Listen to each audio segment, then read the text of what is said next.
السلام علیکم ورحمۃ اللہ وبرکاتہ۔ الحمد للہ رب العالمین والصلاة والسلام علی رسولہ الامین۔ الحمد للہ، موضوع درس ہے جنت کی تلاش۔ جنت کی تلاش کے سلسلے میں کل کے درس کے اندر آپ حضرات کے سامنے وضاحت کی گئی تھی کہ وہ عمل جس میں انسان کو بار بار مسجد کی طرف آنے، مسجد کی طرف چلنے پہ مجبور کرتا ہے، یہ عمل نہ کہ صرف اس کے مرنے کے بعد اللہ تعالیٰ اس کے ذریعے سے اسے جنت میں داخل کرے گا، بلکہ جیتے جی مرنے تک اللہ تعالیٰ اس بات کی ذمہ داری لیا ہے کہ اس کے روزی روٹی کا انتظام کرے گا، اور اللہ تعالیٰ اس کا کفیل بن کر اس کی کفالت کرتے رہے گا۔ ابو داؤد کی روایت، جسے علامہ البانی رحمہ اللہ تعالیٰ صحیح قرار دیتے ہیں، ابو امامہ باہلی رضی اللہ تعالیٰ عنہ فرماتے ہیں کہ نبی اکرم صلی اللہ علیہ وسلم نے فرمایا، ثلاثۃ کلہم ضامن علی اللہ، تین ایسے لوگ ہیں جو تینوں پر ان کا ضامن اللہ تعالیٰ ہوتا ہے۔ ان میں سے ایک ورجل خرج الی المسجد، وہ آدمی جو مسجد کی طرف جاتا ہے اور ہمیشہ مسجد کی طرف نکلتا ہے۔ اس کی وضاحت کل کے درس میں کی گئی تھی۔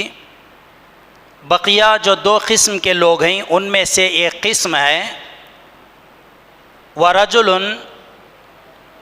دخل بیتہ فسلم وہو ضامن علی اللہ، وہ آدمی جو اپنے گھر میں داخل ہوتا ہے، اللہ اس کا ضامن بن جاتا ہے۔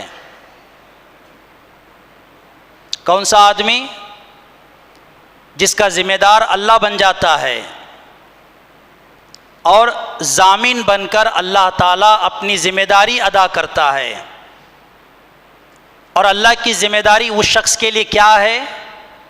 ان عاشا رزق و کفیا، جب تک وہ آدمی زندہ رہتا ہے اللہ تعالیٰ اس کے روزی کا انتظام کرتے رہتا ہے اور اس کی کفالت کرتے رہتا ہے۔ وَإِن مَّاتَ، جب وہ انتقال کر جاتا ہے، ادخلہ الجنہ، تو اللہ تعالیٰ اسے جنت میں داخل کر دیتا ہے۔ تو اتنی بڑی فضیلت، اللہ تعالیٰ کی اتنی بڑی نعمت سے وہ مالا مال ہو جاتا ہے، لیکن وہ کرتا کیا ہے؟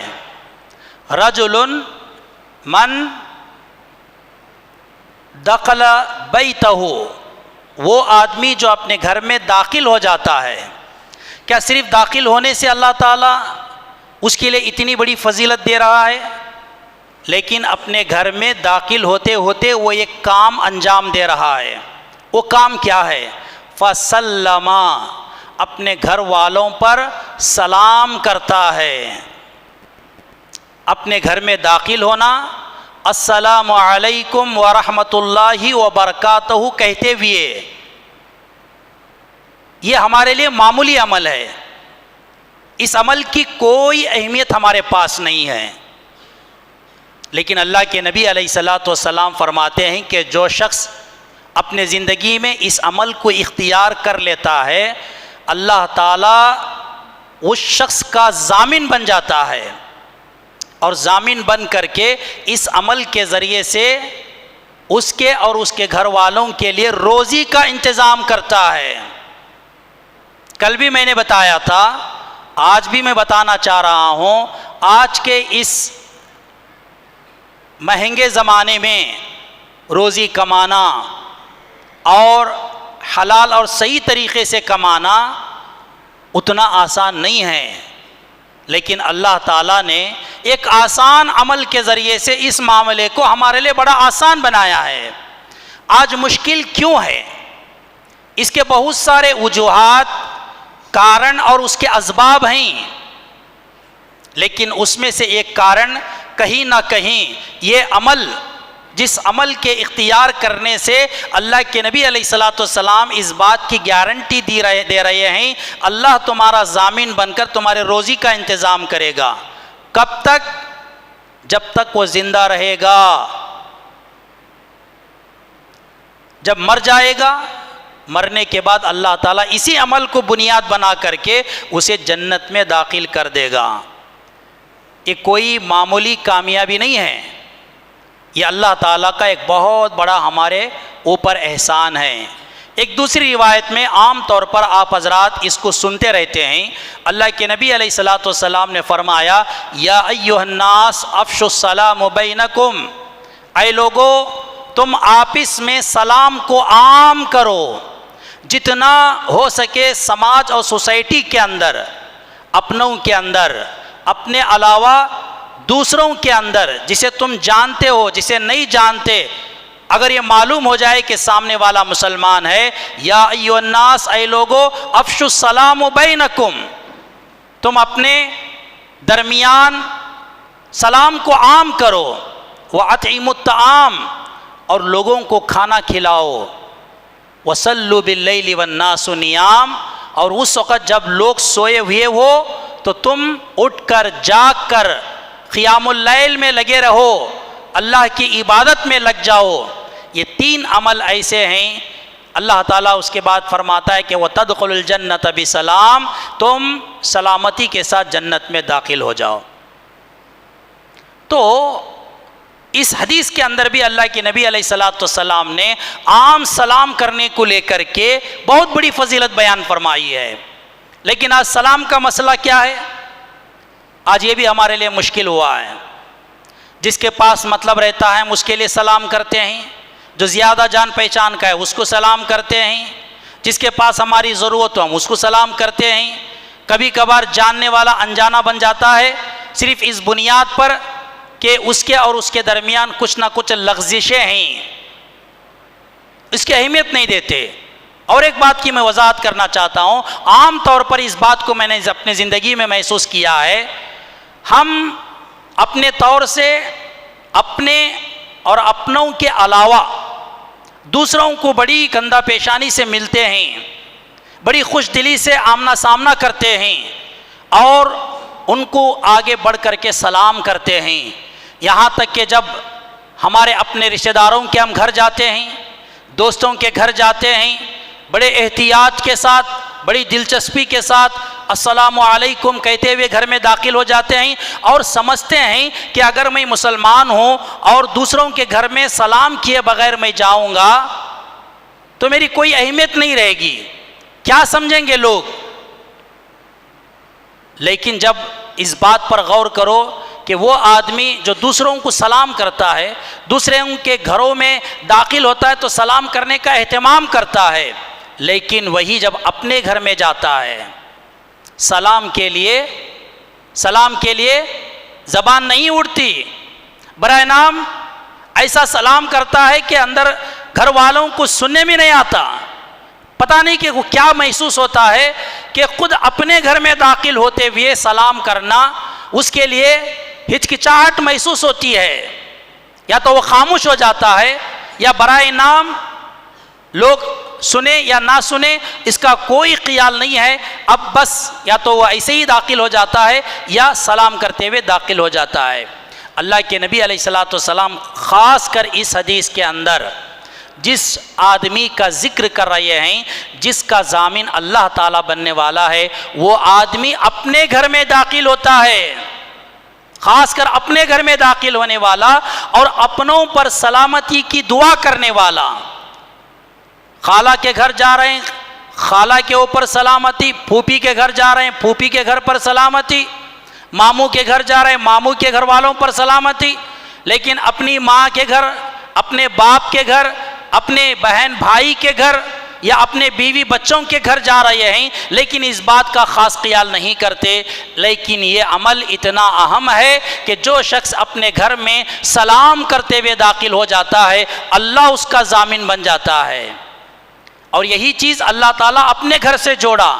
جو شخص بار بار اپنے گھر کو یعنی اللہ کے گھر مسجد کو آتا ہے یہ گھر اللہ کی سلامتی کا گھر ہے جس کی بنیاد پر اللہ ضامن بن کر مرنے تک اس کے روزی کا انتظام اور اس کا کفیل بن جاتا ہے. مرنے کے بعد جنت میں داخل ہو جاتا ہے. جب یہی السلام علیکم کے ذریعے سے ایک آدمی سلامتی کے ساتھ اپنے گھر میں داخل ہو کر اپنے گھر والوں پر سلامتی کی دعا کرتا ہے تو اسی سلام کی بنیاد پر اس کو بنیاد بنا کر کے اللہ تعالیٰ اس گھر کو بھی اپنے گھر کا درجہ عطا کیا ہے. جو اپنا گھر ہے اور اپنا آدمی اپنے گھر والوں پر سلام کرتا ہے. اس عمل پر ہم کتنی توجہ دے رہے ہیں. بات چھوٹی اور معمولی. شیطان ہمارے دل و دماغ میں اپنوں کے اوپر سلام کرنے کے سلسلے میں ایک ایسا ذہن بنایا ہوا ہے کہیں اس حدیث کے مطابق عمل کر کے اللہ اس کا ضامن نہ بنے. اللہ تعالیٰ کے اس اہم کیا ہے ضامن بننے کے عمل سے اسے روکنے کے لیے آج ہم کو اس کام سے بہت دور رکھا ہوا ہے. باپ نہیں چاہتا کہ بیٹے کو سلام کرے. دیکھیں عام طور پر آپ لوگ کیا شان جائے گی یا اس بنیاد پر یا میں چھوٹا ہو جاؤں گا اس بنیاد پر یا میں اپنے بیٹے بیٹی کو میں سلام کروں کیا اس بنیاد پر. کیوں ایسا ہوتا ہے؟ شوہر بیوی کو سلام کرنے کے معاملے میں پیچھے, بیوی شوہر کو سلام کرنے کے معاملے میں پیچھے, اولاد ماں باپ کو سلام کرنے کے معاملے میں پیچھے. کوئی ملتا ہے راستے میں اسے السلام علیکم کہہ رہا ہے, باپ مل رہا ہے اسے سلام نہیں کر پاتا بیٹا. آج ہے یہ سسٹم بالکل سماج اور سوسائٹی سے ختم ہوا ہے. اتنی بڑی اہمیت کا کام لیکن بڑا آسان عمل لیکن اتنی بڑی فضیلت. کیا ہم جنت تلاش کر سکتے ہیں؟ جنت تلاش کرنا ایک مسلمان کے زندگی میں اتنا بھی مشکل نہیں ہے کہ جتنا شیطان نے اس کیا ہے عمل کو ہمارے لیے مشکل بنا کر کے پیش کیا ہے.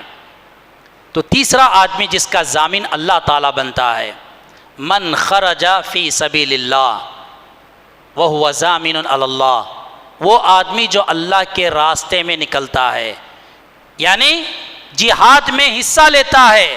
وہ مجاہد جو جہاد کے میدان میں جہاد کرنے کے لیے جاتا ہے اللہ اس کا ضامن بن جاتا ہے. جب اللہ اس کا ضامن بن جاتا ہے دنیوی اعتبار سے دو چیزوں کی ذمہ داری اور اخروی اعتبار سے ایک چیز کی ذمہ داری بن جاتا ہے. کیا ہے اس کے لیے دی جاتی ہے. جیسا کہ تینوں لوگوں کے تعلق سے یہی ایک بات بتائی گئی, ان عاشا رزقا و کفیا. ایک مجاہد جہاد فی سبیل اللہ میں حصہ لے کر جب اللہ کے راستے میں لڑتا ہے, جب تک وہ زندہ رہتا ہے اللہ اس کے روزی کا ذمہ دار بن جاتا ہے اور اس کی کفالت کرتے رہتا ہے. اگر وہ شہید ہو گیا اس بنیاد پر اس کے گھر والوں کے لیے اس کا یہ عمل روزی کا ذریعہ بن جاتا ہے.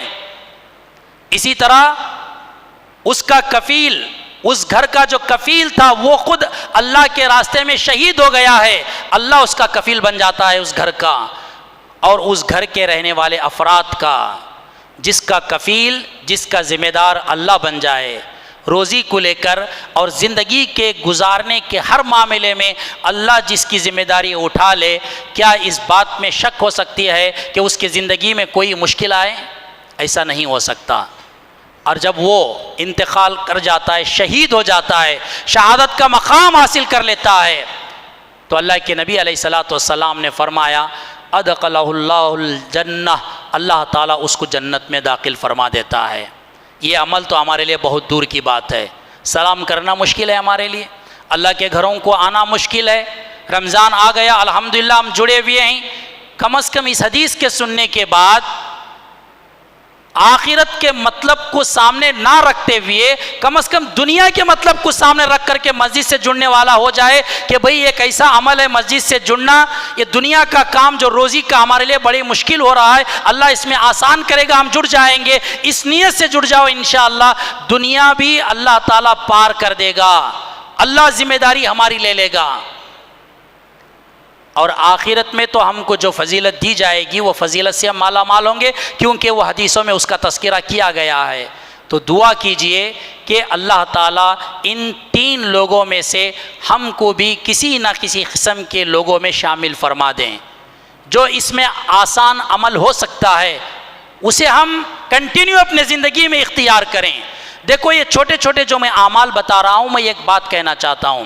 حضرت بلال رضی اللہ تعالیٰ عنہ معراج کے موقع پر نبی علیہ السلام کے سامنے جنت کے اندر آپ کے جوتوں کے چلنے کی آہٹ کو سن رہے تھے۔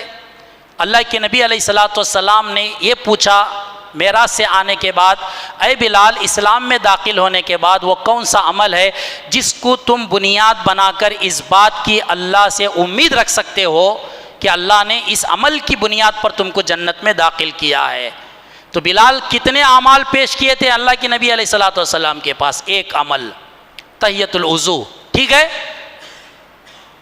تو ان تمام اعمال کو جو ہم شروع رمضان سے سن رہے ہیں جنت کی تلاش کو لے کر کے، اس میں سے جو آسان اعمال ہو سکتے ہیں 1 یا 2 یا 3، اس بات کو بنیاد بنا کر کے اپنے زندگی میں مرتے دم تک کنٹینیو کرو کہ اس کو بنیاد بنا کر کے اللہ تعالیٰ مجھے جنت میں داخل کر سکتا ہے، مجھے اس بات کی امید ہے۔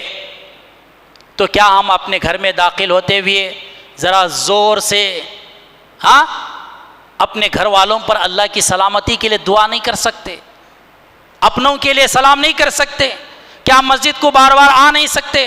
اختیار کرو ان اعمال کو، انشاءاللہ انہی اعمال کے اختیار کرنے کی بنیاد پر ہماری جو جستجو ہے، ہماری جو خواہش ہے جنت کی تلاش، ہم اس تک پہنچ سکتے ہیں۔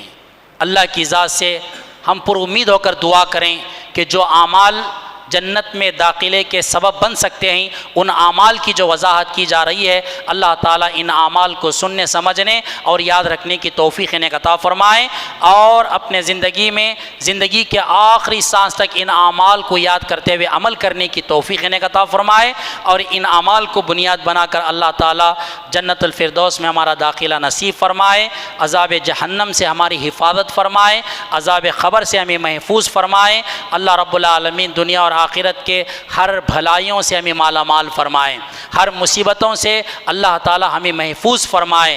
رمضان کے ہر چھوٹے بڑے اعمال کو جو ہم اپنے زندگی میں اختیار کر رہے ہیں، اللہ تعالیٰ انہیں شرف قبولیت عطا فرمائے۔ آمین۔ والسلام علیکم ورحمۃ اللہ وبرکاتہ۔